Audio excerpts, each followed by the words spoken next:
For the last 2 months I've been reflecting on the Church's need to always reform itself, our present renewal. In the last couple of months I spoke about prayer as a foundation of renewal, and I spoke last time about good, honest, loving dialogue. But prayer and dialogue have to give birth to action. Action's the sign that the kingdom of God is breaking in on the world. Jesus said that.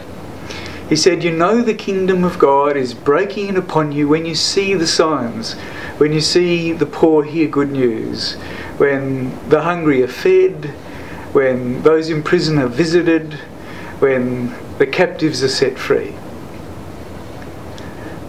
Centuries ago, Saint Francis of Assisi embraced a leper.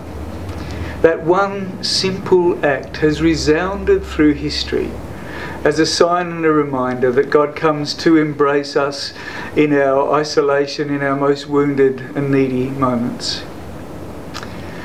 Pope Francis more recently did something as simple as putting showers in the Vatican for the homeless of Rome.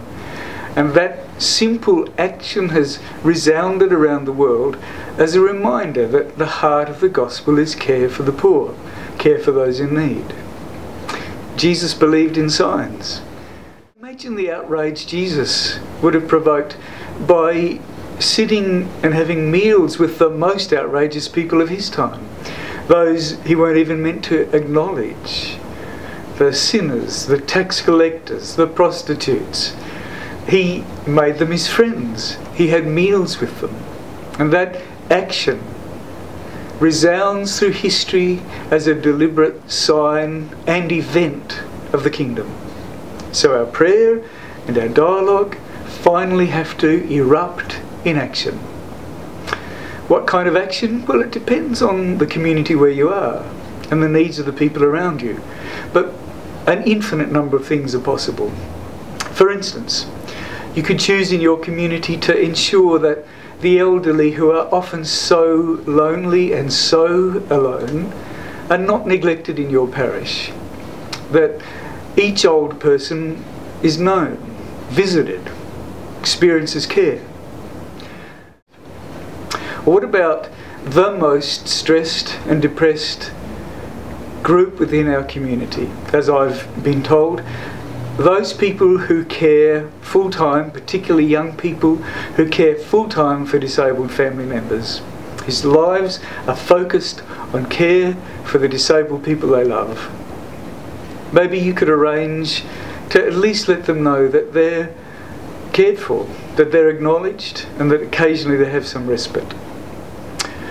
Or you could establish groups of people in neighbourhoods who reflect, to pray, talk strongly, and then act in their street or neighbourhood to make a difference.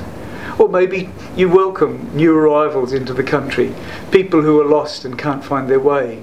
Maybe you set up English classes for new arrivals who have desperate need of English in order to be able to support their children at school, at home, in medical centres and shopping centres. There is any number of actions.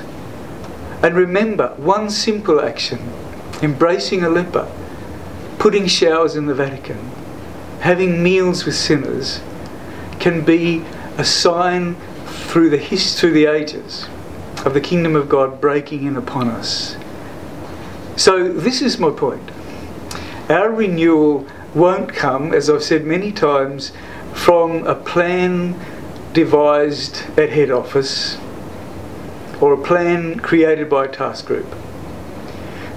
Those things might be necessary to assist us in managing our resources, but the renewal will come when, here and now, parishes pray deeply, talk clearly, honestly and lovingly, and then choose to act now. Parish councils, youth groups, schools, all the different committees and gatherings and meetings of communities throughout the diocese, committed to prayer, committed to real conversation, then choose to act. It could be your action that converts a heart, that makes it clear that the church is alive and active. It might be your action that reveals the kingdom of God breaking in upon the world today.